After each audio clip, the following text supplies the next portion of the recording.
स्वागत है आप सभी का tech study ITI YouTube channel पर। सीआईटीएस एंट्रेंस एग्जाम का मॉडल पेपर 1 हमने किया है, जिसमें 25 क्वेश्चंस थे। 11 क्वेश्चन हमने पार्ट 1 में कर लिए हैं। अभी मॉडल पेपर 1 में ही पार्ट 2 में हम लोग बाकी के जो 14 क्वेश्चन बचे हैं उसको करेंगे। वीडियो बहुत लंबी हो जाती है, फिर आप लोग देखते नहीं हैं, फिर यूट्यूब उसको डाउनग्रेड कर देता है, वीडियो अच्छी नहीं, क्योंकि उस पर वॉच टाइम कम आता है। इस वजह से हमें 2 वीडियो बनाना पड़ता है। ठीक है, तो आगे वाले जो पार्ट हैं उसको करते हैं। 12वें नंबर क्वेश्चन से आपका स्टार्ट करते हैं। होप करते हैं 11 तक का आपने देखा होगा। अगर नहीं देखा, डिस्क्रिप्शन में लिंक है, वहाँ से ज़रूर देखिएगा। ऐसे ही क्वेश्चन आपके सीआईटीएस एंट्रेंस एग्जाम में पूछे जाते हैं। इसमें हमने आपके मैथ और रीजनिंग के दोनों क्वेश्चंस रखे हैं, जिससे आपको दोनों चीज़ें समझने में आसानी हो। आपका सेम पैटर्न 25 क्वेश्चन ऐसे ही आपके एग्जाम में आता भी है। 11 क्वेश्चन नंबर तक हो चुका था। चलते हैं 12वें क्वेश्चन पे।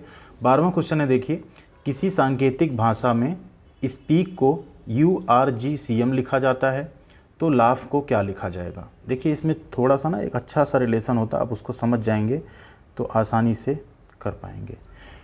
स्पीक के बाद एस के बाद क्या आता है अल्फ़ाबेट में, हम पूरा ABCD लिख के आपको नहीं दिखाएंगे। PQRSTU, यानी एक अक्षर छोड़ के फिर U आ गया।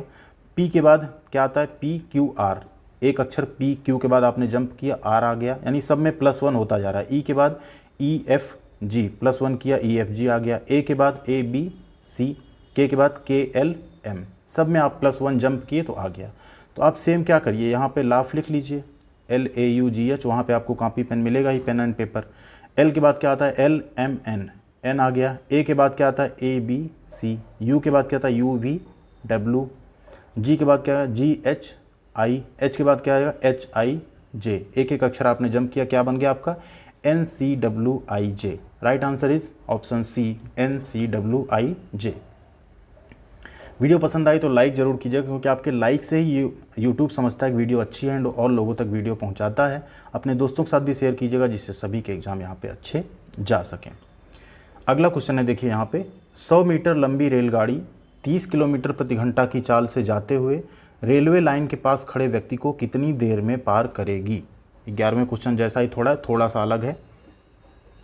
देखिए, ट्रेन की लंबाई कितनी है, 100 मीटर है, लिख लेते हैं। आदमी को पार करना है तो दूरी पूरी कितनी चलेगी, अपनी लंबाई के बराबर। सपोज करिए यहाँ आदमी खड़ा है एंड ट्रेन यहाँ पे है, ये 100 मीटर लंबी ट्रेन, तो यही ट्रेन यहाँ पहुँच जाएगी, ये 100 मीटर यानी दूरी चल के पूरा, तो हम मानेंगे आदमी को पार कर गई। तो डिस्टेंस कितना चली वो, 100 मीटर। चलिए, चाल ऑलरेडी दी है, वेलोसिटी या चाल आपकी कितनी है, 30 km/h। इसको आपको मीटर पर सेकंड में बदलने की ज़रूरत पड़ेगी। टाइम आपको निकालना है, कितने टाइम में पार करेगी। तो टाइम बराबर क्या होता है, दूरी बटे चाल। समय T बराबर क्या होता है, दूरी बटे चाल। दूरी आपकी कितनी है, 100 मीटर। चाल कितनी है, 30 km/h। अब इसको आपको मीटर पर सेकंड बदलना, तो आप क्या करेंगे, 5/18 से मल्टीप्लाई कर देते हैं, या इसका उल्टा होता है 18/5 से।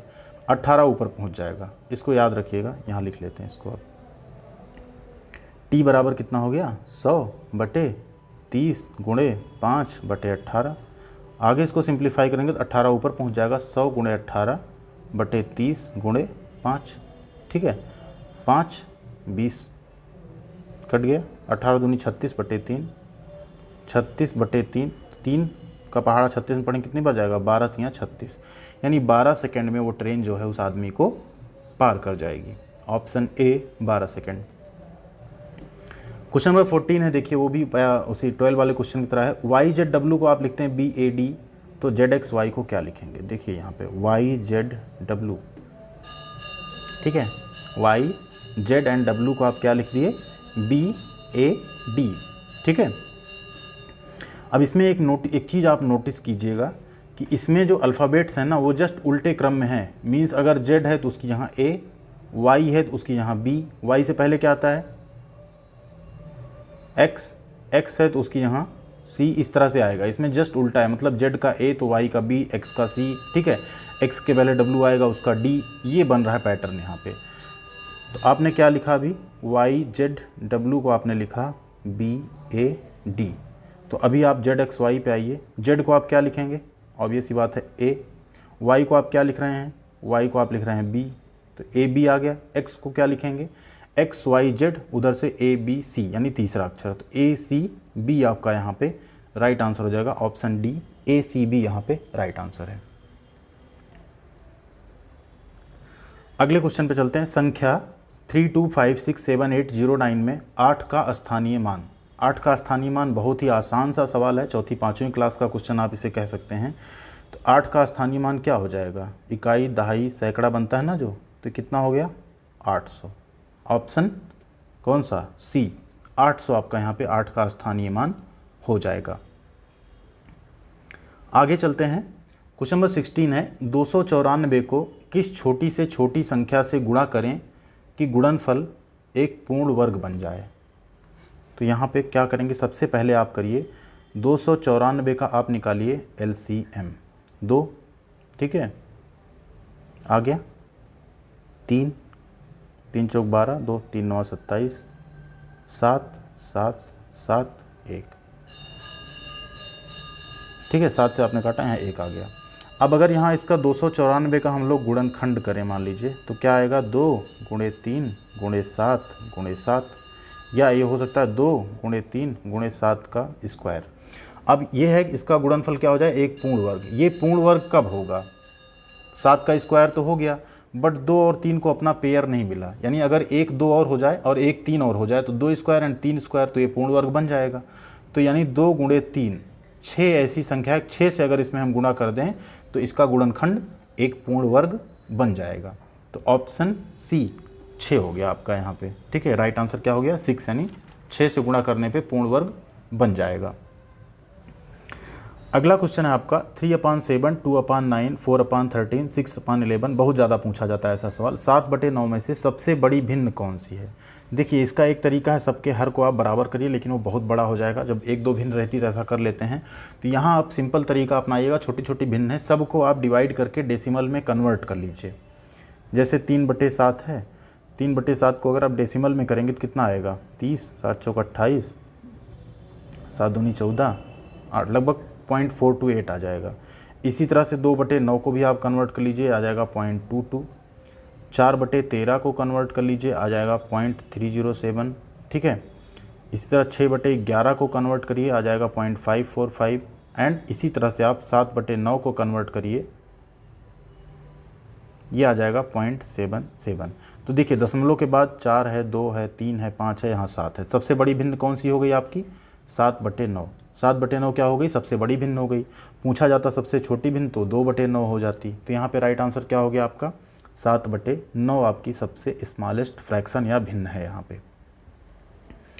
क्वेश्चन नंबर 18 है एक स्कूटर सवार 54 किलोमीटर प्रति घंटा की चाल से 1 मिनट में कितनी दूरी तय करेगा। बहुत ही सिंपल सा सवाल है एंड बहुत ही इंपॉर्टेंट सवाल है। स्कूटर सवार की चाल कितनी दी है 54 km/h, ठीक है।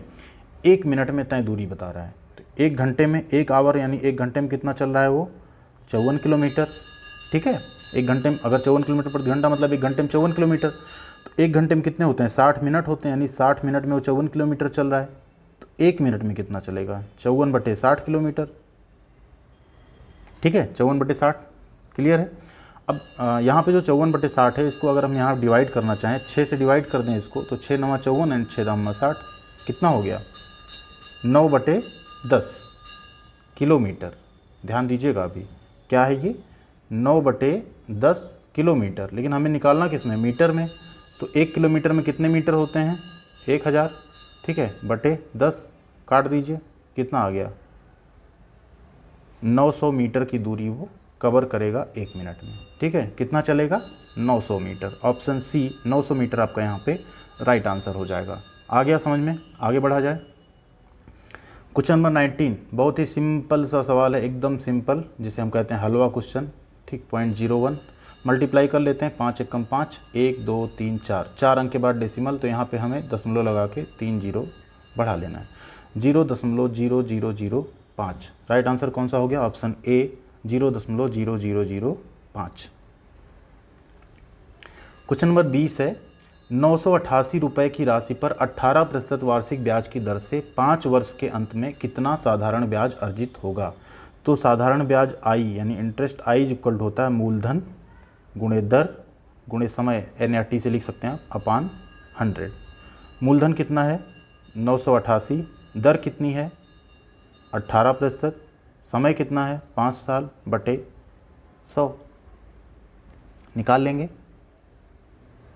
बहुत ही सिंपल है, ठीक है। यहाँ पे 18 पंचे 90, ये हो गया, थोड़ी स्क्रीन छोटी पड़ती, ठीक है, 90/100, एक जीरो कट जाएगा आपका, ठीक है।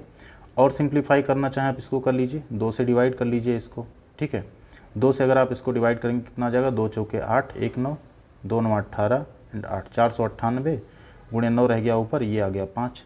इसको और सिंप्लीफाई कर दीजिए, 498 को 5 से डिवाइड करिए, कितना आएगा, 5 9 45, 4 49, ठीक है, 48, फिर से 5 9 45, 3 48, 5 36 इंटू 9, ठीक है। इस तरह से आप इसको अभी मल्टीप्लाई कर दीजिए, आपका आंसर यहाँ पे मिल जाएगा।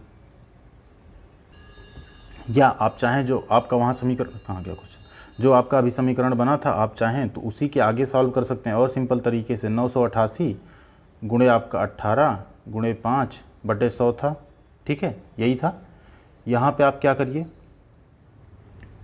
ये हो गया 988 गुणे 90/100, ठीक। 988 को 9 से आप मल्टीप्लाई कर दीजिए, कितना आ जाएगा, 8892/10।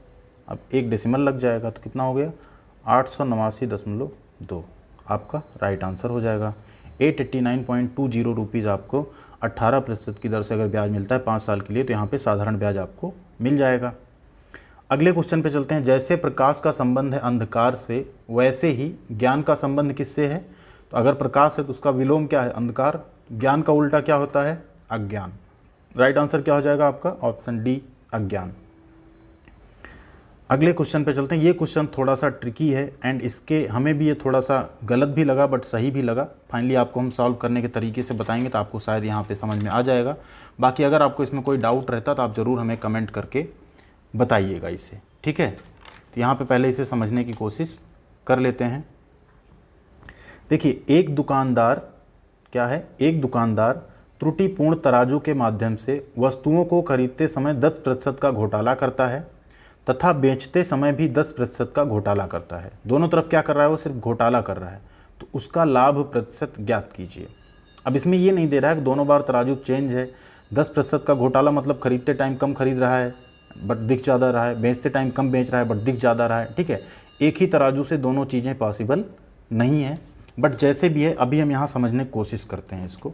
एक दुकानदार है, इसको दुकानदार सिर्फ नहीं कहेंगे, इसे हम कहेंगे दुष्ट दुकानदार है, जो भी है, या एक शॉपकीपर है, ठीक है। ये कोई चीज़ खरीद रहा है देन उसे बेच रहा है, ठीक है। यहाँ भी ये 10% की चीटिंग कर रहा है, यहाँ भी ये 10% की चीटिंग कर रहा है। अब हमने समझा कि उसने 100 रुपये की चीज़ खरीदी, लेकिन अभी वो 10% की चीटिंग कर रहा है, मतलब वो 100 रुपये की चीज़ जो खरीदने जा रहा है वो 100 की जगह उसका 10% ज़्यादा यानी 110 रुपये में वो चीज़, 110 रुपये भर की चीज़ वो खरीद ले रहा है। ध्यान दीजिएगा, यहाँ हम ये नहीं जाएंगे उसने 100 की जहाँ 90 की खरीदी या 90 का खरीदा लेकिन 100 पे किया, इस तरह नहीं बोलेंगे। उसे मान लीजिए 100 रुपये की कोई चीज़ खरीदी बट वो 10% की चीटिंग किया, उसे कितने की चीज़ मिल गई, 100 का 10% 10 होगा तो 110 की चीज़ मिल गई उसे। अब इस 110 में वो फिर से 10% की चीटिंग कर रहा है, 110 का 10% कितना होगा, 110 का 10% कितना होगा, ये हो जाएगा 11। यानी ये चीज़ अब वो बेच रहा है 121 रुपये की। ध्यान दीजिएगा, 100 की खरीदी बट चीटिंग करके उसने उसको 110 बना लिया, 10% की चीटिंग की। अब 110 वाला जो सामान 110 रुपये का ले आया, उसमें फिर वो 10% की चीटिंग करके उसे कितने में बेचेगा, 121 रुपये में। कितने में बेचेगा, 121 रुपये में। मीन्स उसके गए 100 रुपये, उसे मिले 121 रुपये, ठीक है। तो कितने का फ़ायदा हो गया, 100 का 121 हुआ तो कितना हुआ, 21%। तो यहाँ पे उसका बेनिफिट हुआ 21% का। देखिए, ये तो इस तरीके से हुआ। और इसी जगह पे अगर हम ये समझें कि 10% वो जब ख़रीदता है तो 10% का घोटाला करता है, मतलब वो किसी से 100 ग्राम कोई चीज़ ले रहा है तो उसकी जगह वो 110 ग्राम ले लेता है, ठीक है। एंड बेचते टाइम किसी को 100 ग्राम देना है तो वो 90 ग्राम ही देता है, ठीक है। तो यहाँ पे जो डिफरेंस आएगा 20 ग्राम का, उसका आप जब परसेंटेज 90 ग्राम के सापेक्ष निकालने जाएंगे तो 22.22 आंसर आएगा। But as per options and वो तरीके से मुझे ये सही लगा, इसलिए हमने आपको इस तरह से सॉल्व करके बताया। बाकी आप लोग एक बार बताइएगा क्या आपको ये आंसर सही लगा एंड ये सॉल्यूशन सही लगा या नहीं। आगे बढ़ते हैं। क्वेश्चन नंबर 23 है 3895 माइनस 1563 प्लस 1089 कितना होगा। सिंपल है, कर लेंगे आप लोग। 3895 माइनस 1563 प्लस 1089, ठीक है। सिंपली इसको आप घटा दीजिए, जोड़ दीजिए, फिर घटा दीजिए, उसमें से कितना आ जाएगा आपका आंसर आ जाएगा 3421। क्वेश्चन नंबर 24 काफ़ी इंपॉर्टेंट क्वेश्चन। राम किसी काम को 10 दिन में समाप्त कर सकता है जबकि मोहन इसे 15 दिन में समाप्त कर सकता है, ठीक है। दोनों मिलकर इस काम को कितने दिन में समाप्त कर सकेंगे।